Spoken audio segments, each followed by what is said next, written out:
안녕하세요. 오늘은 우리 몸의 중요한 기관 중 하나인 간에 대해 이야기해 보려고 합니다. 간은 우리 몸에서 가장 큰 내장 기관으로 정말 다양한 역할을 담당하고 있습니다. 혈액 내 독소를 제거하고 영양소를 저장하며 단백질을 합성하는 등 약 500가지가 넘는 기능을 수행한다고 합니다. 그런데 이렇게 중요한 간이 문제가 생겼을 때 초기에는 별다른 증상이 없어서 많은 분들이 발견이 늦어지곤 합니다. 간은 사실 침묵의 장기라고도 불립니다. 왜냐하면 상당히 손상되기 전까지는 뚜렷한 증상을 보이지 않기 때문이죠. 하지만 간이 보내는 미묘한 신호들이 있습니다. 오늘은 이런 간이 보내는 SOS 신호들에 대해 자세히 알아보겠습니다. 먼저 간 질환의 대표적인 원인에 대해 간략히 말씀드리겠습니다. 과도한 알코올 섭취, 바이러스 감염어형, B형, C형 간염 등 비만, 당뇨, 약물 부작용, 유전적 요인 등이 있습니다. 이런 원인들로 인해 간 기능이 저하되면 여러 가지 신호가 나타나게 됩니다. 첫 번째로 눈여겨봐야 할 신호는 만성 피로감입니다. 충분히 쉬어도 계속해서 피곤함을 느낀다면 간 기능 저하를 의심해 볼 필요가 있습니다. 간은 에너지 대사에 중요한 역할을 하기 때문에 간 기능이 저하되면 우리 몸에 필요한 에너지가 제대로 공급되지 않아 피로감을 느끼게 됩니다. 특히 아침에 일어났을 때 피로감이 더 심하다면 더욱 주의가 필요합니다. 두 번째 신호는 소화불량입니다. 간은 소화에 필요한 담즙을 생성하는 역할을 합니다. 간 기능이 저하되면 담즙 생성이 원활하지 않아 지방 소화에 문제가 생겨 소화불량, 더부룩함, 가스 과다 등의 증상이 나타날 수 있습니다. 특히 기름진 음식을 먹은 후 소화불량이 더 심해진다면 간 문제를 의심해 볼 필요가 있습니다. 세 번째는 황달입니다. 피부와 눈 흰자가 노랗게 변하는 현상인데요. 이는 간이 빌리루빈이라는 물질을 제대로 처리하지 못해 혈액 내에 쌓이면서 발생합니다. 황달은 간 질환의 대표적인 증상이지만 일반적으로 간 손상이 상당히 진행된 후에야 나타나는 경우가 많습니다. 그래서 이 증상이 보인다면 빠른 의료 조치가 필요합니다. 네 번째 신호는 복부 통증입니다. 특히 오른쪽 상복부 통증이 지속된다면 간 질환을 의심해 볼 수 있습니다. 간이 염증을 일으키거나 커지면 복부에 압박감이나 통증이 생길 수 있습니다. 간혹 어깨나 등 부위로 통증이 퍼지는 경우도 있으니 주의해야 합니다. 다섯 번째로 주목할 신호는 피부 변화입니다. 간 기능이 저하되면 피부가 가렵거나 건조해지고 붉은 반점이 생기는 등의 변화가 나타날 수 있습니다. 또한 손바닥이 붉어지는 수장 홍반이라는 증상이 나타나기도 합니다. 이런 피부 변화는 간이 혈액 내 독소를 제대로 제거하지 못해 발생하는 경우가 많습니다. 여섯 번째 신호는 식욕 부진과 체중 감소입니다.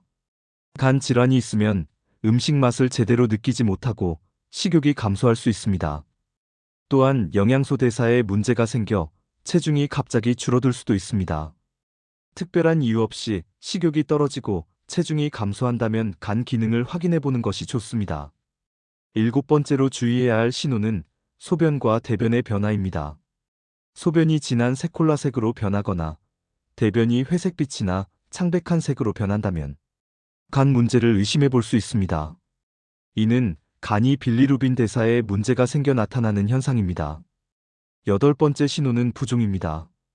특히 발목이나 다리가 붓는 증상이 지속된다면 간경화 등의 심각한 간 질환을 의심해 볼 필요가 있습니다.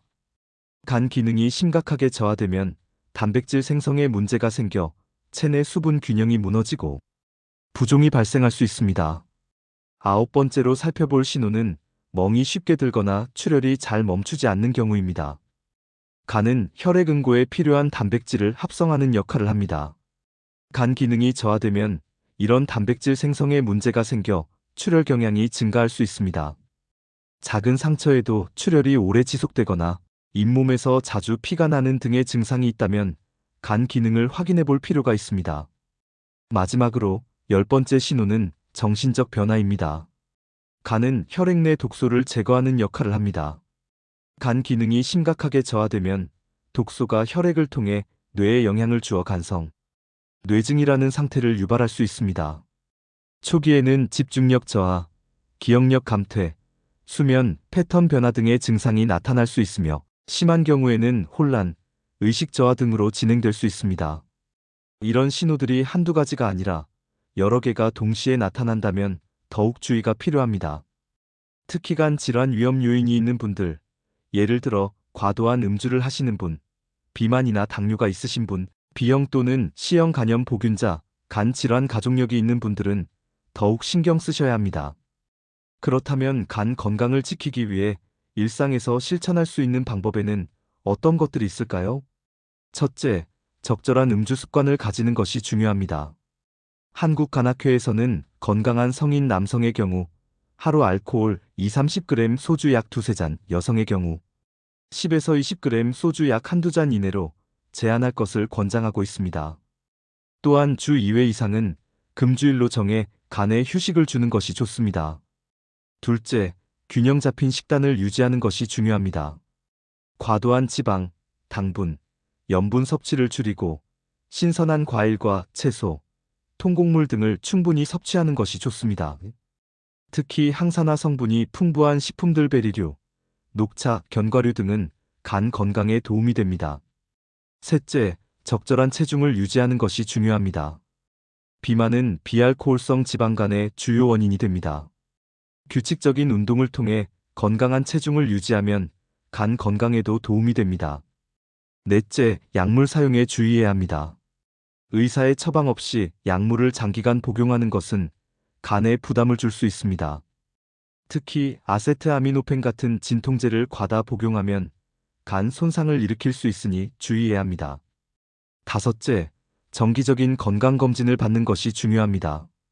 간 기능 검사 AST, ALT, 감마 GT 등을 통해 간 상태를 확인하고 필요하다면 초음파 검사 등을 통해 간의 구조적 변화를 확인할 수 있습니다. 간 건강은 전반적인 건강과 삶의 질에 큰 영향을 미칩니다. 오늘 설명드린 간이 보내는 SOS 신호들에 주의를 기울이고 일상에서 간 건강을 지키기 위한 노력을 기울인다면 더 건강한 삶을 영위할 수 있을 것입니다. 특히 앞서 말씀드린 신호들 중 여러 가지가 동시에 나타나거나 증상이 지속된다면 반드시 의료 전문가와 상담하시기 바랍니다. 간 질환은 초기에 발견하여 적절한 치료를 받으면 회복 가능성이 높아집니다. 오늘 영상이 여러분의 간 건강 관리에 도움이 되셨길 바랍니다. 건강한 간을 위한 작은 실천이 더 건강한 삶으로 이어질 것입니다. 다음 영상에서 더 유익한 건강 정보로 찾아뵙겠습니다. 감사합니다.